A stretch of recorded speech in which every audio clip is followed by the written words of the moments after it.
హనే నమః. శ్రీమద్భగవద్గీత. ఏత్తు ప్రత్యుపకారార్థం ఫలముద్దిశ్య వా పునః దీయతే చ పరిక్లిష్టం తద్దానం నార సంస్మృతం. కానీ ప్రత్యుపకారమును గాని ఆశించి గాని ప్రతిఫలాపేక్షతో గాని వివిధములకు ఒత్తిడులకు గాని లోనై గాని బాధపరచు విధి లేక ఇచ్చు దానమును రాజసదానము అనియుందురు. అదేశకాలే యద్దానం అపాత్రేభ్యశ్చ దీయతే అసకృతమవజ్ఞాతం తత్తామసముదాహృతం.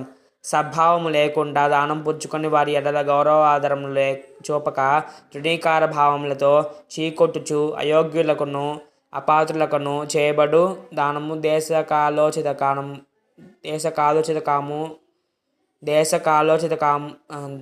దేశకాలోచితము గాని దానము తామస దానము అని అనబడును. ఓం శ్రీకృష్ణ పరబ్రహ్మణే నమః. రేపు ముక్కోటి ఏకాదశి సందర్భంగా రేపటి విశేషాలు తెలుసుకుందాము. రేపటి విశేషాలు తెలుసుకోవాలంటే ముందు నా ఛానల్ని సబ్స్క్రైబ్ చేసి లైక్ చేయండి, కామెంట్ చేయండి.